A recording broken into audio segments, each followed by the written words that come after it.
একদিকে রাজ্যের মুখ্যমন্ত্রীর কড়া নির্দেশিকার পর সমস্ত রকমের অবৈধ কার্যকলাপের বিরুদ্ধে প্রশাসনিক তৎপরতা বাড়লেও জলপাইগুড়ি জেলার ধূপগুড়ি যেন নিজের ছন্দেই অটুট। সরকারি জায়গায় এমনকি জলাশয় ভরাট করে নেওয়ার অভিযোগ নতুন কিছু নয়। ধূপগুড়ি ব্লকের অন্তর্গত মাগুরমারি গ্রাম পঞ্চায়েতের নাথুয়া ধূপগুড়িগামী সড়কের পাশেই সুবিশাল একটি জলাশয় ভরাট করে নিয়ে রীতিমতো কংক্রিটের নির্মাণ করে ফেলার অভিযোগ উঠল সংশ্লিষ্ট গ্রাম পঞ্চায়েতের প্রাক্তন পঞ্চায়েত সদস্যার স্বামী মাধবচন্দ্র ঘোষের বিরুদ্ধে। স্থানীয়দের অভিযোগ, এই জলাশয়টি অন্য আরেক ব্যক্তির থেকে কিনে নিয়ে বাড়ি নির্মাণ করা হলেও প্রশাসনিক তৎপরতা আজও পড়েনি। অল্প বৃষ্টিতেই জলমগ্ন হয় সংশ্লিষ্ট গ্রাম। সে কারণেই ভরাট করে ফেলা জলাশয়কে পুরনো ছন্দে ফিরিয়ে আনতে আবেদন জানিয়েছে গ্রামবাসীরা। মাগুরমারি গ্রাম পঞ্চায়েতের প্রধান গোটা বিষয় সম্পর্কে অবগত নন, এমনকি কোনো লিখিত অভিযোগও আসেনি তার কাছে। তবে তিনি দ্রুত ব্লক প্রশাসনের নজরে আনবেন বলে দাবি করেন। এদিকে তৃণমূল আশ্রিত অভিযুক্তের বিরুদ্ধে মুখ খুলতে নারাজ শাসক দলের নেতৃত্বরা। তবে তাদের দাবি বিষয়টি তাদের নজরে ছিল না, আর স্বভাবতই বিরোধীদের কটাক্ষের শিকার হয়েছে শাসক দলের ভূমিকা।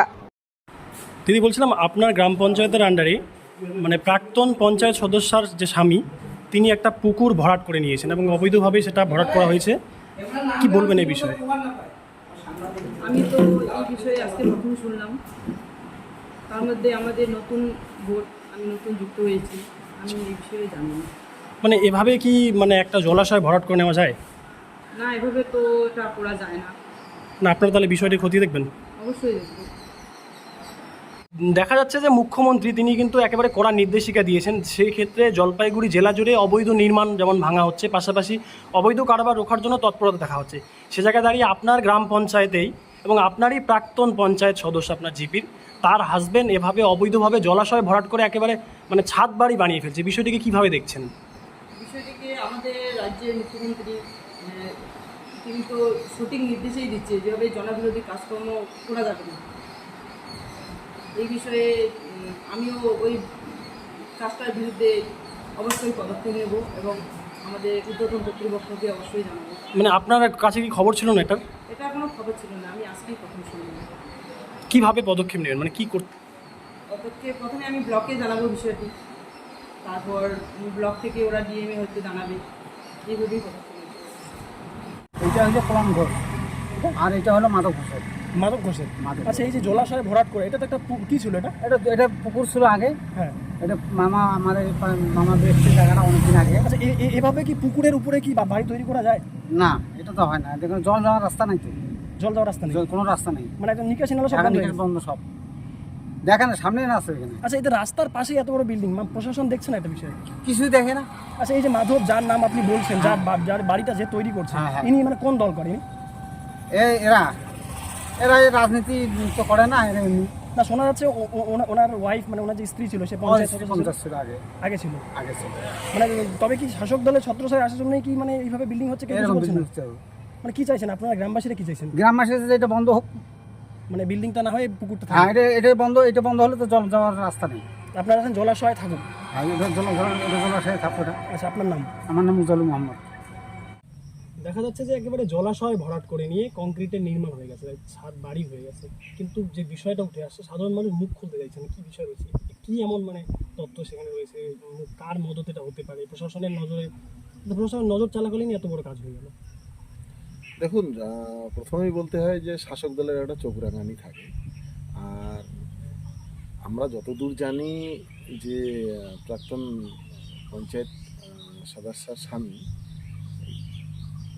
যতদূর শুনেছি যে পুকুর অর্ধেক কিনেছেন, সেই পুকুরের উপরেই তিনি দালান তৈরি করেছেন। জলাশয় কি কিনে নেওয়া যায় কখনো? সেটা যারা বিক্রি করে আর যারা কেনে তারাই এটা সদুত্তর দিতে পারবেন।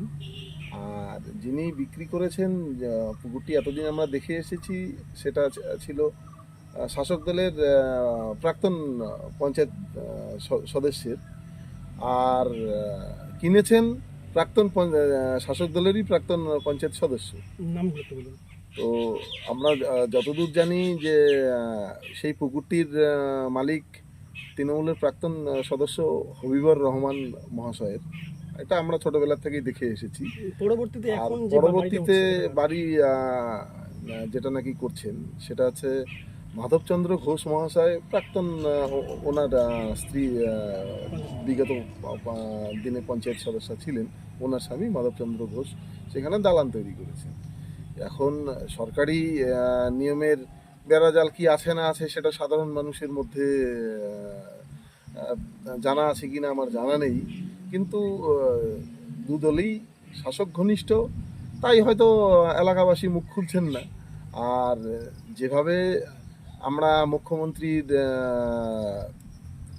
দেখছি, প্রতিক্রিয়া দেখছি টিভি বিভিন্ন গণমাধ্যমে, তাতে করে আমরা মনে করি যে ওনারাই একমাত্র জবাব দিতে পারবেন যে এটা বৈধ না অবৈধ। বুঝলাম, সদ্য মহকুমা ঘোষণা হলো, তারপরে প্রশাসনিক স্তরে তো অনেকটাই রদবদল হয়েছে, তারপরেও এইরকম ঘটনা প্রকাশ্য দিবালোকে বা এত বড় দামাল উঠে গেল, কি বলবেন? দেখুন, যেখানে শাসক দলের চৌকরাঙানি আছে আর শাসক দলের হচ্ছে কাটমানি খাওয়ার একটা প্রবণতা আছে, তাই আমলারাও বাদ যায় বা কেন, ঠিক আছে, তাই হয়তো আইনের ফাঁক দিয়ে দালানে উঠে গেছে। মানে এখানে কি তাহলে ভূমি রাজস্ব আধিকারিক বা প্রশাসনিক তাদেরও মদত রয়েছে? দেখুন, কথা হচ্ছে কি, শাসক ঘনিষ্ঠ হলে সব কিছুই ছাড় পাওয়া যায়, তাই সাধারণ মানুষ তো সেই কথাটাই বলছেন, বা যেদিক সেদিক কান পাতলেই শোনা যাচ্ছে যে শাসক ঘনিষ্ঠ হলে সব কিছুই সেটিং করা যায়। কি মনে করছেন, এটা প্রকাশ্যে আসলে মুখ্যমন্ত্রী যেভাবে কড়া নির্দেশিকা দিচ্ছে, তবে কি এটার কোনো রদবদল হতে পারে?